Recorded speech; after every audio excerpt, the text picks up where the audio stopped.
BPL এর ফাইনালে এবার ঝড় তুলে শতক করলেন তানজিদ হাসান তামিম। একের পর এক চার ছক্কায় স্টেডিয়াম করলেন মাতোয়ারা।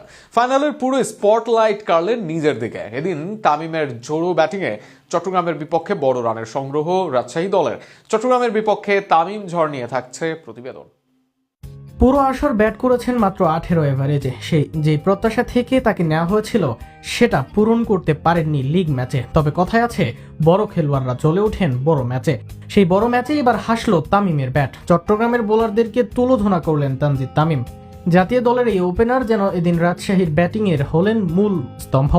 শুরুতে ব্যাটিংয়ে নামলেন শাহাবজাদা ফারহানের সাথে। একের পর এক প্রান্তে ফারহান সেভাবে বিগ হিটিং না করলেও তানজিদ শুরু থেকেই ছিলেন আগ্রাসী। পেস ও স্পিন দুই দিকেই সমানভাবে হাঁকান তিনি। চট্টগ্রামের অধিনায়ক ও আসরের অন্যতম সফল বোলার শেখ মাহিদির বলে আরও চওড়া হন তামিম। তার বলেই হাঁকান একের পর এক বাউন্ডারি। কখনো সুইপ করে ডিপ মিড উইকেটে মারেন, আবার কখনো ডাউন দ্য উইকেটে এসে খেলেন মিড অফে। আবার কাট, পুল, ফ্লিক সব ধরনের শট ছিল তার ব্যাটে।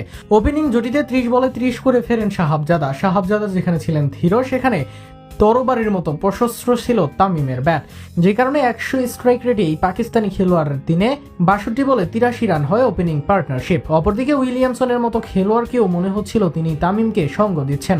ফিরে যাওয়ার আগে তিনি করেন 15 বলে 24 রান। উইলিয়ামসন শাহাবজাদাদের ফেরাতে পারলেও তামিমকে ফেরাতে পারছিল না চট্টগ্রামের বোলিং লাইন আপ। তবে অন্য প্রান্তে অবিচল ছিলেন তামিম।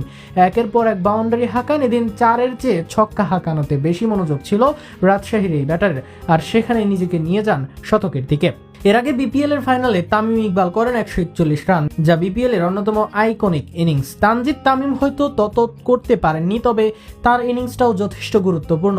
বিশেষ করে অন্যরা যেখানে সেভাবে মেলে ধরতে পারেননি, তামিমের সেখানে এমন ঝড় সবাই মনে রাখবে অনেকদিন।